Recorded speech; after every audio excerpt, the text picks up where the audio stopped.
बहुत असोत सुंदर संपन्न की महा प्रिय आमचा एक महाराष्ट्र देश हा.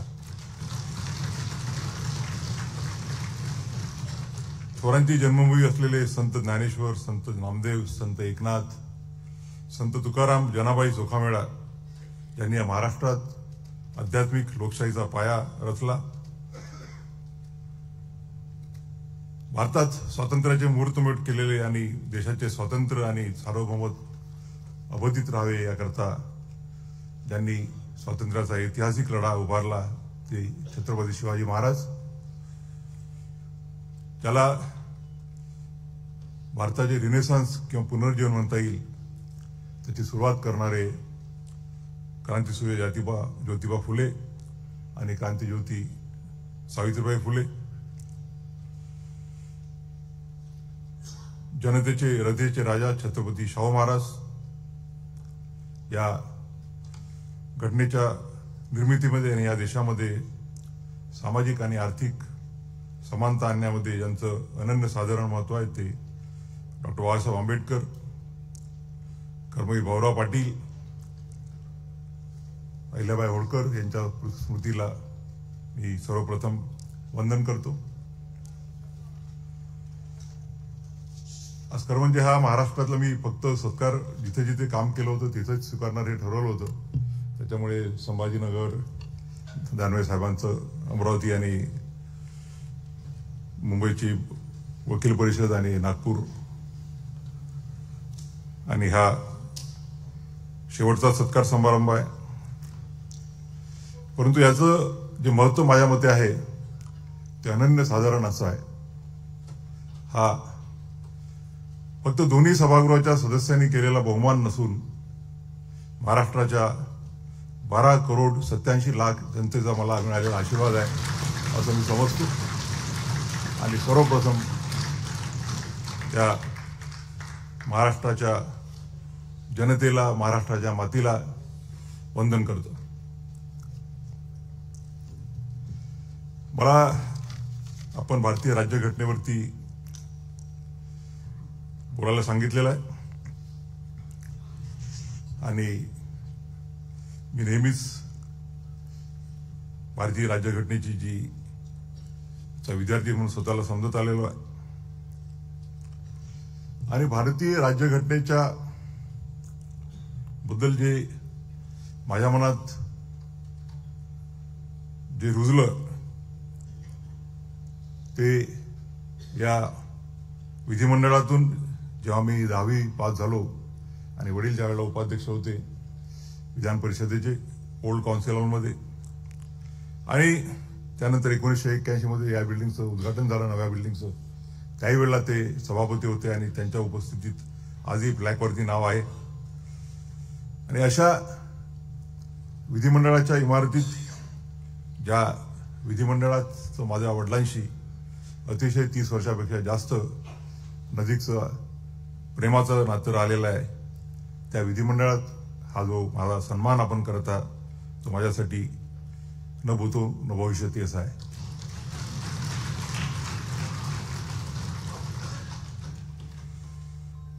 आपल्याला सर्वांना माहितच आहे की 9 डिसेंबर 1946 रोजी भारताच्या घटना समितीची पहिली बैठक झाली आणि त्यानंतर 13 डिसेंबर 1946 रोजी पंडित जवाहरलाल नेहरू यांनी जे ऑब्जेक्टिव्ह रिझोल्युशन असतं की घटना समिती आपण कशा करता निर्माण करत आहोत आणि घटना समितीचा स्कोप काय राहील, अजेंडा काय राहील. त्यानंतर बाबासाहेब आंबेडकरांची त्यांना असं वाटलं होतं की माझा टर्न एक 7-8 दिवसानंतर येईल. परंतु 17 डिसेंबर 1946 रोजी बाबासाहेबांना पाचारण करण्यात आलं आणि ते म्हणाले की खरं तर माझी तयारी नाहीये, मला अधिक वेळ पाहिजे होता, मला वाटलं होतं की 2-3 दिवसानंतर माझा क्रमांक येईल. परंतु मला पाचारण करण्यात आलं की मी विस्ताराने जे बोलू इच्छितो असतो ते बोलता येणार नाही तरी माझे विचार मांडेल. आणि बाबासाहेब त्यांना त्यावेळेला माहिती नव्हतं की ते घटना समितीचे सदस्य, मसुदा समितीचे सदस्य होतील किंवा मसुदा समितीचे अध्यक्ष होतील. तर बाबासाहेब म्हणाले की या ऑब्जेक्टिव्ह रिझोल्युशन्स मध्ये अनेक अशा बाबी आहेत की माझ्या मते it is lacking in various aspect.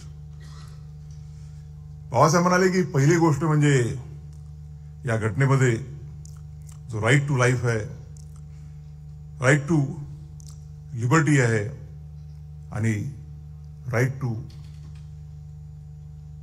Holding a property without it being taken by due process of law, त्या मूलभूत गोष्टींचाच गोष्टीच त्याच्यामध्ये नाही आहेत. आणि दुसरी बाबासाहेब म्हणाले की आपण काही फंडामेंटल राईट्स दिलेले आहेत ऑब्जेक्टिव्ह रिझोल्युशन मध्ये, परंतु rights are of no use without remedies. आणि ते म्हणाले की जोपर्यंत आपण कुठल्या मूलभूत अधिकाराचं जर हनन झालं असेल, त्याचं व्हायोलेशन झालं असेल, तर त्याकरता रेमेडी प्रोव्हाइड करणार नाही, तर तोपर्यंत राईट्सला काहीही महत्व नाही. तिसरी बाब बाबासाहेब म्हणाले की पंडित जवाहरलाल नेहरूंकडनं ऑब्जेक्टिव्ह रिझोल्युशन होतं आणि त्यामुळे मला त्यांच्याकडून जास्त अपेक्षा होत्या की जो पक्ष एका सामाजिक आणि आर्थिक समानतेकरता ऍडव्होकेसी करतो, त्याचा पाठिंबा करतो, या घटनेमध्ये जे ऑब्जेक्टिव्ह रिझोल्युशन आहे त्याच्यामध्ये या देशाला निर्देश देण्याकरता सामाजिक आणि आर्थिक एकता कशी यावी याकरताही काही प्रोहिबिजन नाही. आपल्याला सगळ्यांना माहितच आहे की बाबासाहेब हे एक खऱ्या अर्थानं राष्ट्रीयत्व असलेले व्यक्ती होते. बाबासाहेब नेहमी म्हणायचे की I am first Indian and last Indian. आणि त्या पहिल्या भाषणातच बाबासाहेब म्हणाले की whenever the dignity of the nation is involved it is paramount. जेव्हा केव्हा देशाच्या प्रतिष्ठेचा प्रश्न येतो, मग त्या प्रतिष्ठेसमोर कुठल्या एखाद्या व्यक्तीची, कुठल्या एखाद्या राजकीय विचाराची, कुठल्या एका संस्थेची प्रतिष्ठा ह्या सगळ्या संपल्या पाहिजेत आणि देशाच्या प्रतिष्ठेसाठी आपण सर्वांनी एकत्रित झालं पाहिजे. बाबासाहेब बंगालमधून निवडून आले होते घटना समितीवरती आणि पार्टिशन नंतर त्यांना ती जागा रिकामी करावी लागली, कारण की तो भाग पाकिस्तानमध्ये गेला होता. आणि त्यानंतर 22 जुलै 1947 रोजी बाबासाहेबांना मुंबई प्रोव्हिन्समधनं घटना समितीवरती घेण्यात आलं. बाबासाहेब म्हणाले की त्यानंतर 4 नोव्हेंबर 1948 त्यानंतर 29 ऑगस्ट 1947 रोजी बाबासाहेबांना पहिल्यांदा घटना समितीचं सदस्य आणि त्यानंतर मसुदा समितीचं अध्यक्ष करण्यात आले. आणि मग मसुदा समितीने सांगोपांग जवळपास 1-1.5 वर्ष कार्य केल्यानंतर राज्यघटनेचा फायनल ड्राफ्ट बनवला आणि तो 4 नोव्हेंबर 1948 साली डॉक्टर बाबासाहेब आंबेडकरांनी घटना समितीसमोर सादर केला. आणि त्यांच्या भाषणात ते 4 नोव्हेंबर 1948च्या कुठल्याही संविधानाच्या विद्यार्थ्यांनी बाबासाहेबांचे जे संविधान सभेमधील भाषण आहेत त्याचा निश्चितच अभ्यास करायला पाहिजे. बाबासाहेब म्हणाले की we have provided a federal structure, परंतु हे फेडरल स्ट्रक्चर अमेरिकेसारखं नाही आहे. Under the American federal system there are 2 things which do not suit the Indian society.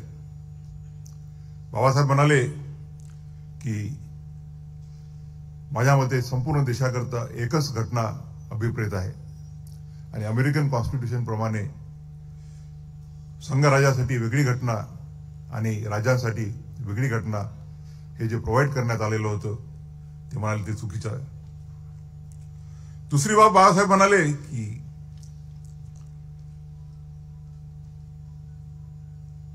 अमेरिकेमध्ये ड्युअल सिटिझनशिप आहे. एक व्यक्ती US फेडरेशनचा सिटीजन राहू शकतो आणि त्याचप्रमाणे he has also to be a citizen of the state where he resides. Babasaheb म्हणाले की आपल्याला जर आपलं देश एक संघ ठेवायचा असेल तर हा कन्सेप्ट आपण भारतामध्ये मान्य करू शकत नाही आणि म्हणून बाबासाहेबांनी प्रोव्हाइड केलं की वन नेशन वन सिटीजन. मग तो आंध्रमध्ये राहणारा असो, काश्मीरमध्ये राहणारा असो, नॉर्थ ईस्टमध्ये राहणारा असो, he will only be the citizen of India, he will not B a citizen of any state. आणि बाबासाहेबांनी म्हटलं की जरी आपण फेडरलिझम आणतो आपल्या घटनेद्वारे, पण federalism is not rigid. The federalism is flexible. We are providing a flexible structure of a federal constitution. आणि म्हणून जेव्हा केव्हा देशाला संकटाच्या काळामध्ये एकसंघ राहण्याची आवश्यकता पडेल तेव्हा हा देश युनायटेड कसा राहील याकरता आपण या घटनेमध्ये प्रोव्हिजन केलं आहे. तिसरा, separation of powers of 3 wings.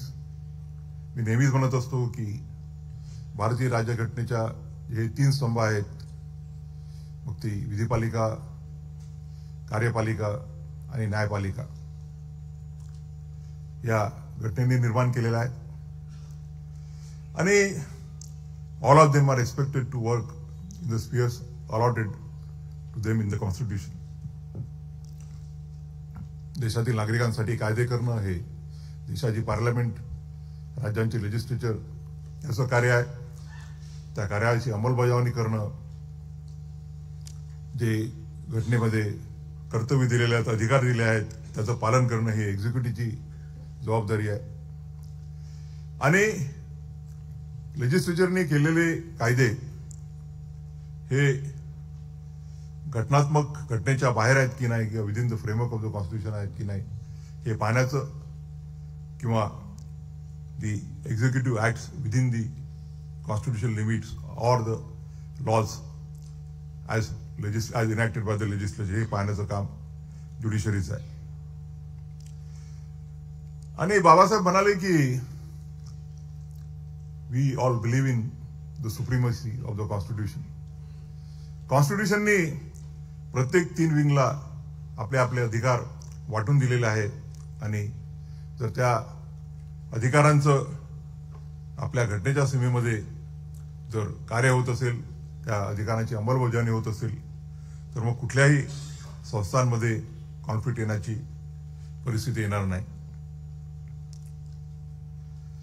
त्यानंतर आपण बघतो की फंडामेंटल राईट्स, ज्याबद्दल बाबासाहेबांनी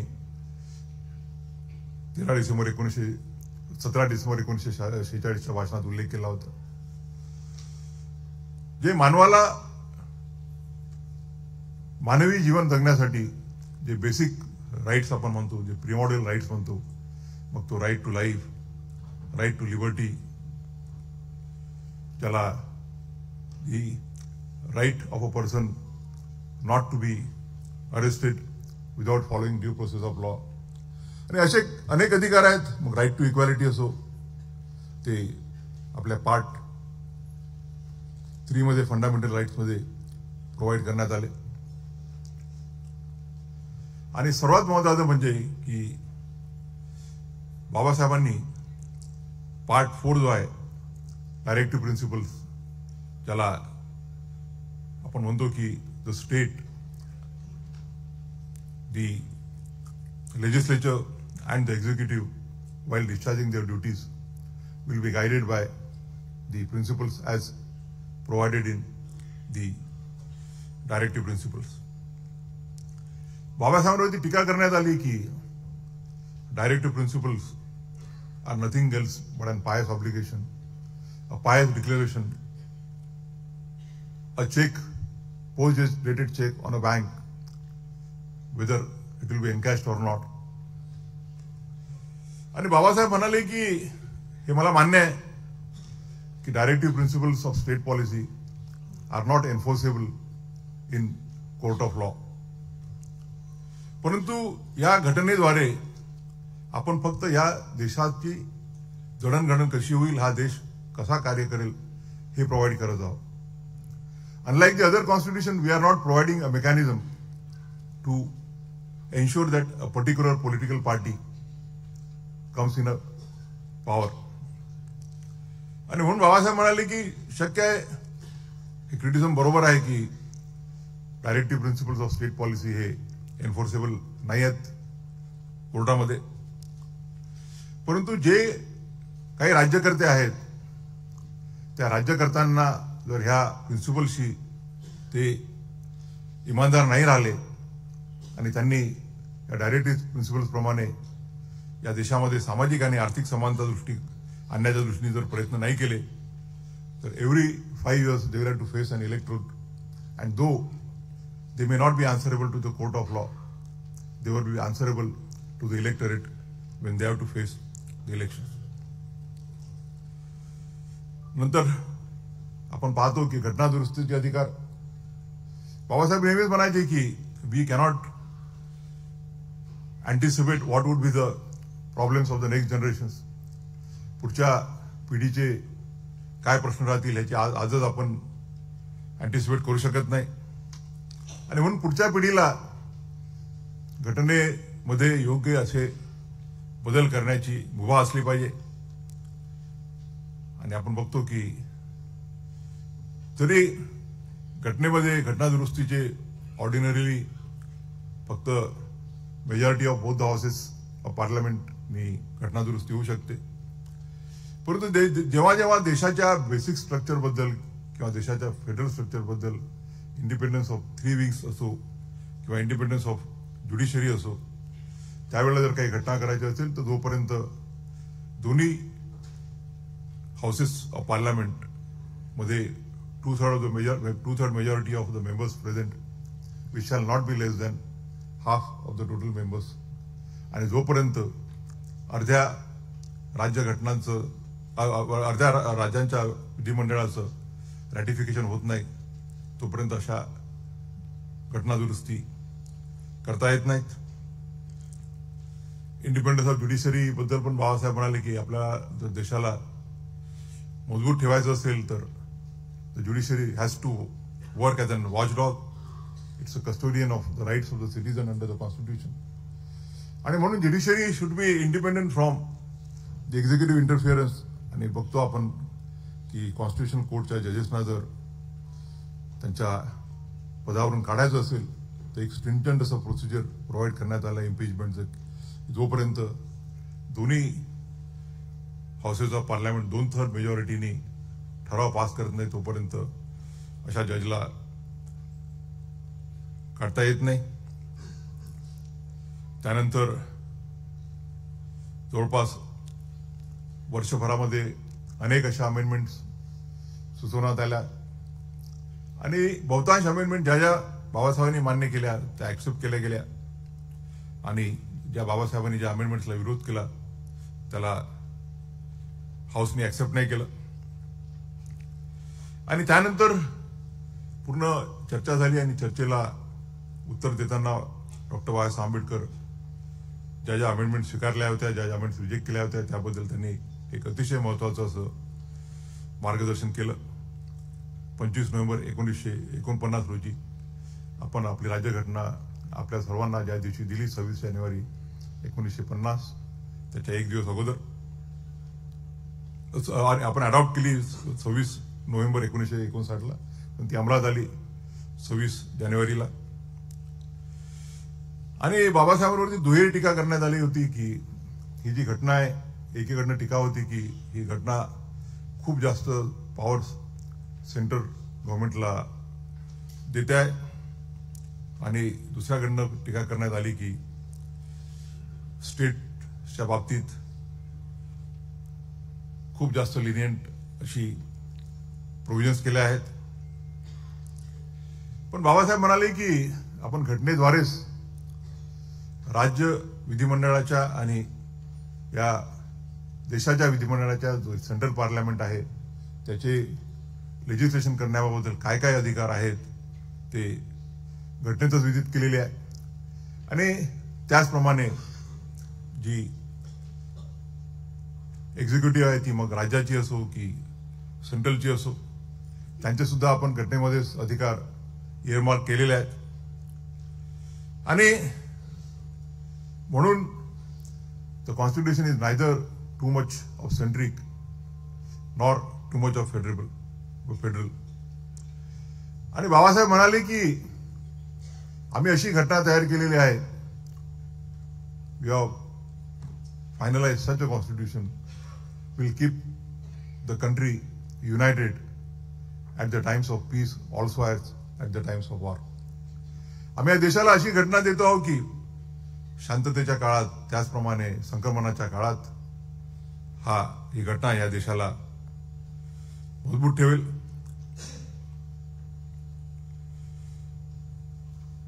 बाबासाहेबांनी त्यावेळेला बरेच इशारे दिले त्या भाषणामध्ये. बाबासाहेब म्हणाले की मोठ्या मुश्किलीने आपल्याला स्वातंत्र्य मिळालेलं आहे आणि जर हे स्वातंत्र्य आपल्याला टिकवायचं असेल तर या देशातील राजकीय पक्षांनी जात पात हे भेद बाजूला ठेवून त्याच्यावर देश कसा राहील या दृष्टीनं कार्य करण्याची आवश्यकता आहे.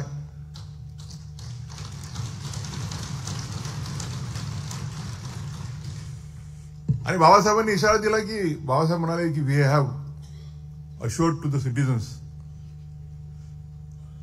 Justice political economic and social.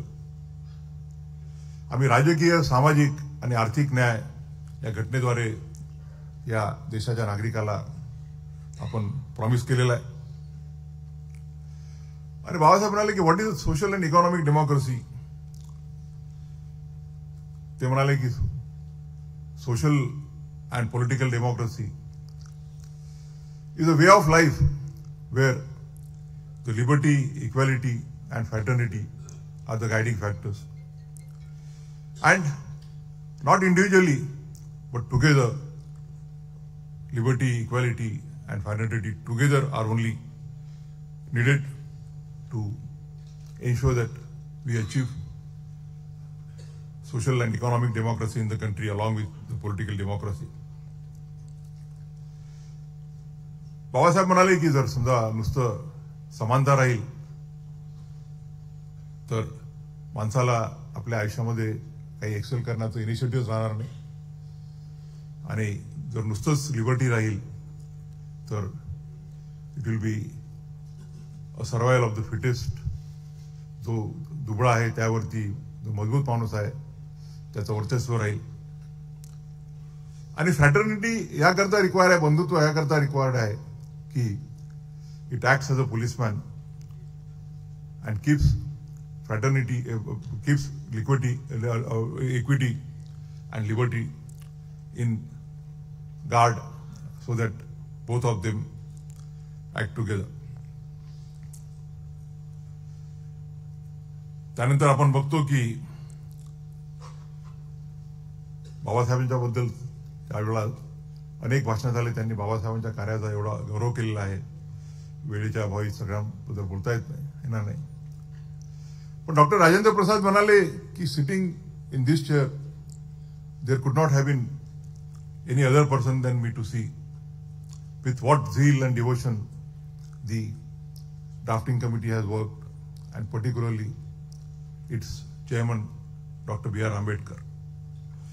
Doctor Rajendra Prasad म्हणाले की in spite of his failing health he single-handedly ensured that this country gets the best constitution.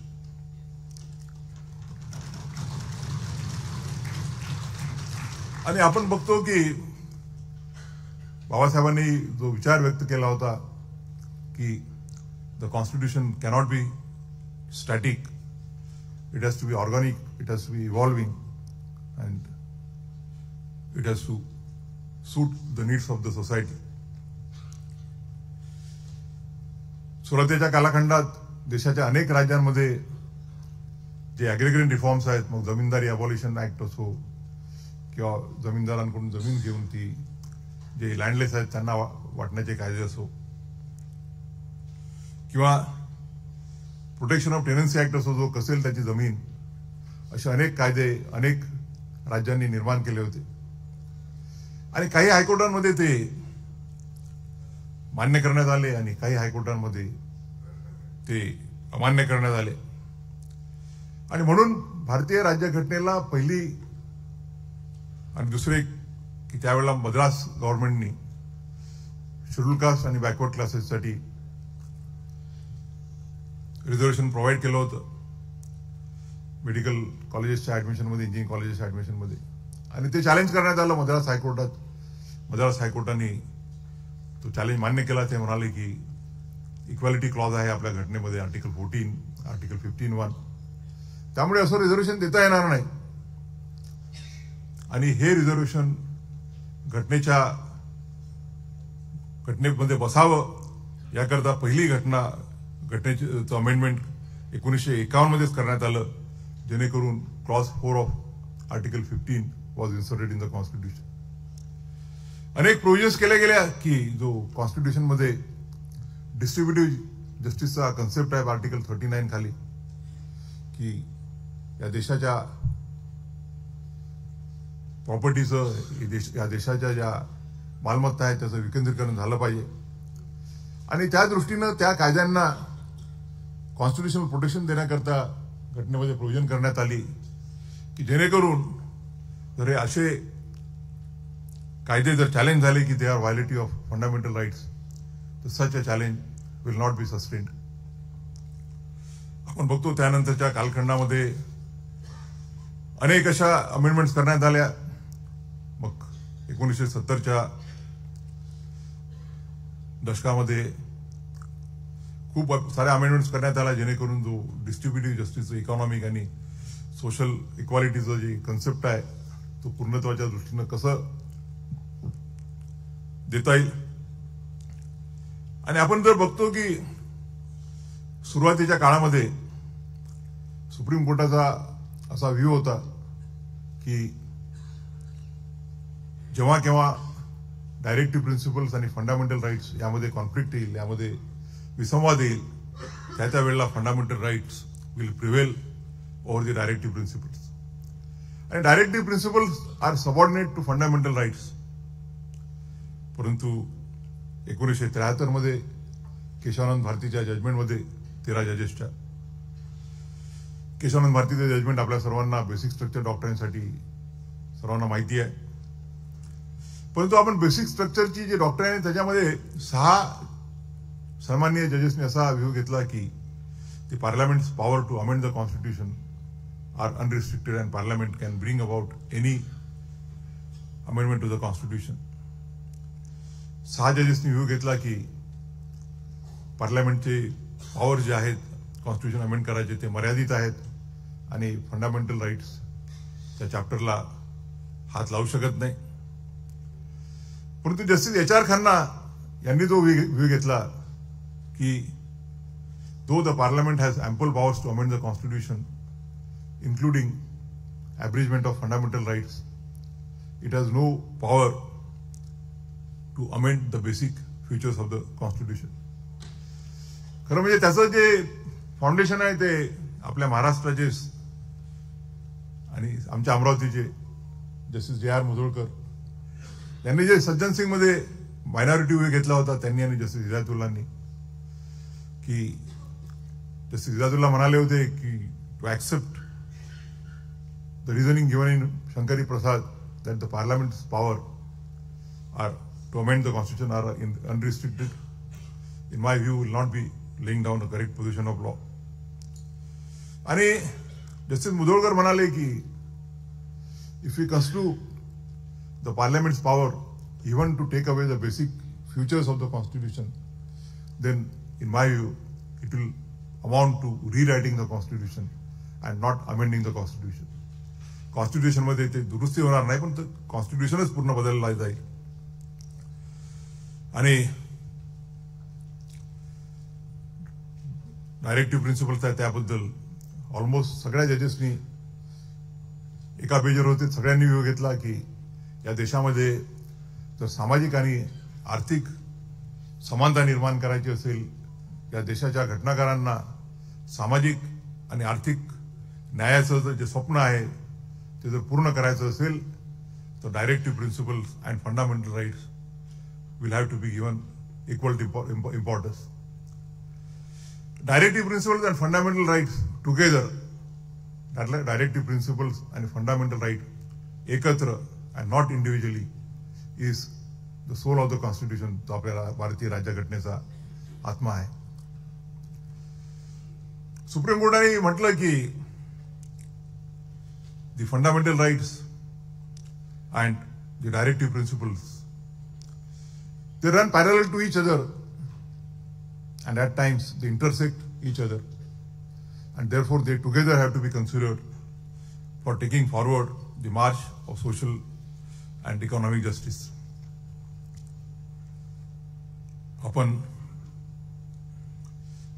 26 जानेवारी 1925 रोजी भारतीय राज्यघटनेचा अमृत महोत्सवाचा काल पूर्ण केलाय. देशाच्या राज्यघटनेचा अमृत महोत्सव संपून आपण शतकपूर्तीकडे आता वाटचाल सुरू केलेली आहे. आणि कुठल्याही राज्यघटनाकरता 75 वर्षाचा कालखंड हा खूप काही मोठा मानला जात नाही. परंतु मला अभिमानानं या प्रसंगी सांगावंसं वाटतं की हा जो 75 वर्षाचा कालखंड आहे, मग त्या कालखंडामध्ये देशाच्या तिन्ही संस्था ज्या आहेत, मग ते लेजिस्लेचर असो, ते एक्झिक्युटिव्ह असो आणि ज्युडिशरी असो, त्यांनी भारतीय राज्यघटनेला अभिप्रेत आहे असंच कार्य केलेलं आहे.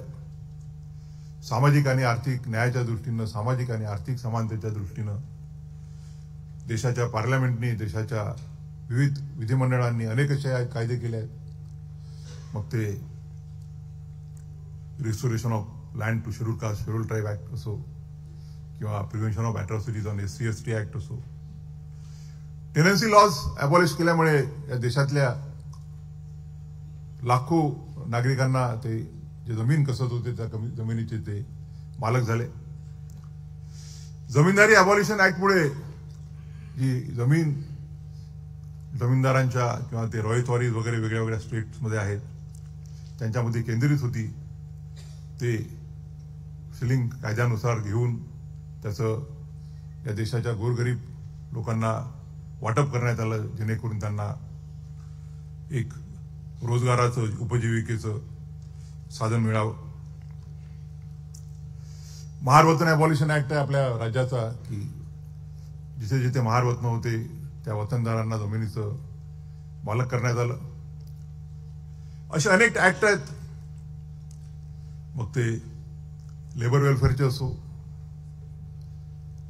या बाबासाहेब नेहमीच म्हणायचे की या देशामध्ये सर्वात जर कोणी मागासवर्गीय असतील तर त्या म्हणजे महिला आहेत, आणि त्या महिलांना मुख्य प्रवाहात आणण्याकरता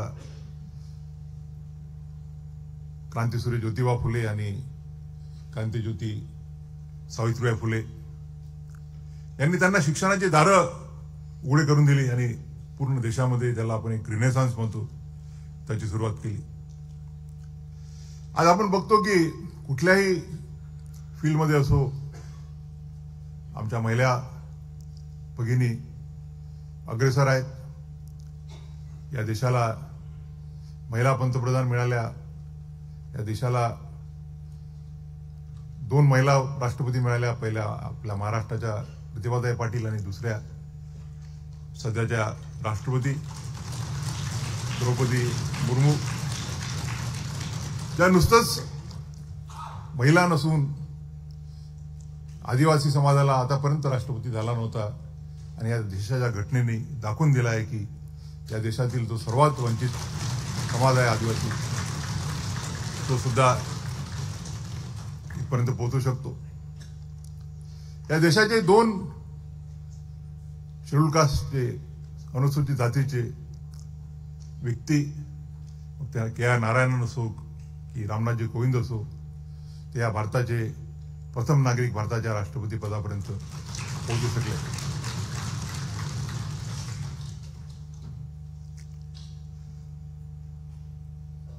शेड्यूल कास्टच्या बालोगी आणि मीराताई या दोघी लोकसभेच्या सभापती झाल्या.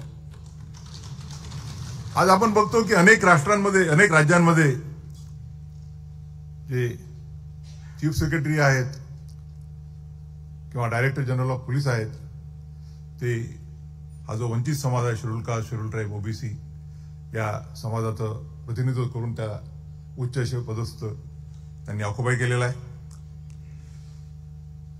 आज भारतीय राज्यघटनेचे 75 वर्ष अमृत महोत्सवी वर्ष पूर्ण झाल्यानंतर देशाच्या घटनेची ज्यावेळेला शतकपूर्तीकडे वाटचाल होते आहे, त्या कालखंडामध्ये डॉक्टर बाबासाहेब आंबेडकरांच्या विचाराचा पाईक असलेला मला या देशाचं सर्वोच्च न्यायालयाचं प्रमुख न्यायाधीश म्हणून काम करण्याची संधी मिळते आहे, हे मी माझं भाग्य समजतो.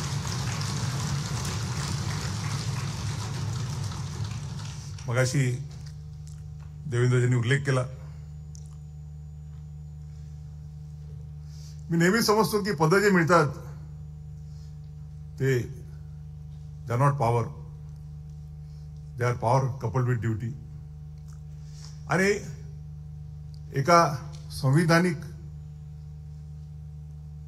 पदावरती, मग तो हायकोर्टाचा न्यायमूर्ती असो की सर्वोच्च न्यायालयाचा न्यायमूर्ती असो, म्हणून तुम्ही ज्यावेळेला कार्य करता त्यावेळेला त्यालाही या घटनेमध्ये, मग ते घटनेचे फंडामेंटल राईट्स असो किंवा मार्गदर्शक तत्वे असो, त्यानुसार त्याला कार्य करणं हे अभिप्रेत असतं. केशवानंद भारतीच्या केसमध्ये 3 सन्माननीय न्यायमूर्तींनी असं म्हटलं की इव्हन द जजेस R part of a state within the meaning of Article 12 of the Constitution. And therefore, when they discharge their duties, they are bound to take due cognizance of the directive principles. Babasaheb नेहमीच म्हणायचे की भारताची राज्यघटना हे या देशामध्ये एक रक्तविहीन क्रांती निर्माण करण्याचं साधन आहे. It's an weapon for bloodless revolution in the country. निश्चितच आपण या 75 वर्षाच्या कालखंडात त्या दृष्टीनं कार्य केलेलं आहे. माझा स्वतःचा प्रश्न राहिला तर मी नेहमीच जेव्हा जेव्हा मला संधी मिळते तेव्हा डायरेक्टिव्ह प्रिन्सिपल्स आणि फंडामेंटल राईट्स याचा बॅलन्स साध्य करण्याची प्रयत्न केले आहे.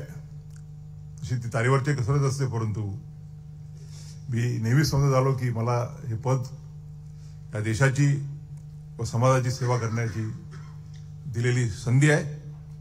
आणि त्यानुसार न्यायदानामध्ये जेव्हा जेव्हा मला कार्य करण्याची संधी मिळाली, ते कुठलेही प्रश्न असो, मला मगाशी देवेंद्रजींनी म्हटलं की नागपूरच्या हजारो झोपडपट्टीवाले त्यावेळेला बेघर होणार होते. आमच्या एका विद्वान न्यायमूर्तींनी आदेश दिला होता की 8 दिवसामध्ये जर ते झोपड्या कलेक्टरला पाडले नाही तर त्याला कलेक्टरला जेलमध्ये घेण्यात येईल. मग अशी अजितदादांनी उल्लेख केला की मलाही थोडे ऑफिसर वगैरे घाबरतात, पण मी अशा ऑर्डर्स करत नव्हतो. आणि मला सांगावं वाटतं या प्रसंगी की त्यावेळेला विलासरावजी देशमुख हे महाराष्ट्राचे मुख्यमंत्री होते आणि त्यांनी सांगितले की जर आपण ह्या प्रकरणामध्ये जर इमिजिएटली काही करू शकलो नाही तर नागपूरला फार मोठी लॉ अँड ऑर्डरची परिस्थिती निर्माण होईल. मला आनंद आहे की त्या 8 दिवसाच्या पिरियडमध्ये आम्ही ती ऑर्डर स्टे करू शकलो. मला वाटते त्यावेळेला देवेंद्रजी महापौर आमदार होते आणि ज्यावेळेला आम्ही तिथे लढत होतो, मी महाराष्ट्र सरकारचं लढत होतो, त्यांनी त्यावेळेला इंटरव्हेन्शन टाकलं होतं त्या मॅटरमध्ये एक नागपूरचे आमदार म्हणून. आणि लाखो नागरिकांना बेघर होण्यापासून ते वाचवता आला याचा जो आनंद असतो तो मला वाटते कुठल्याही शब्दामध्ये व्यक्त करता येत नाही. आता झुडपी जंगलचा उल्लेख केला त्यांनी. त्यामध्ये आम्ही डायरेक्टिव्ह प्रिन्सिपलचाच उल्लेख केलाय की जर आपण by the stroke of one pen जे लोक फॉर डिकेड्स टुगेदर 30 वर्ष 40 वर्षापासून राहत आहेत, 30 वर्षापासून 40 वर्षापासून त्यांना जमिनीचे पट्टे दिले आहेत आणि त्या पट्ट्यांवरती ते शेती करत आहेत, त्यांच्याकडून जर आपण हे हक्क जर काढून घेतले तर मग आपण या देशामध्ये सामाजिक आणि आर्थिक समानतेचं त्या दृष्टीनं कार्य करण्याचं जे प्रॉमिस दिलेलं आहे ते will be belittling that promise. मला आनंद आहे की माझ्या 22 वर्षाच्या कालखंडामध्ये एक चांगलं न्यायदानाचं कार्य करता आलं. या देशामध्ये बाबासाहेबांचं आणि घटनाकारांचं जे स्वप्न होतं सामाजिक आणि आर्थिक समानता निर्माण करण्याचं, त्या स्वप्नामध्ये खारीचा वाटा असेल पण तो उचलण्याची संधी मिळाली. आज आपण सर्वांनी जो माझा बहुमान केला महाराष्ट्राच्या, मी समजतो की हा जो बहुमान आहे हा जो आपल्या महाराष्ट्राच्या 12,87,00,000 जनतेने दिलेला आशीर्वाद आहे.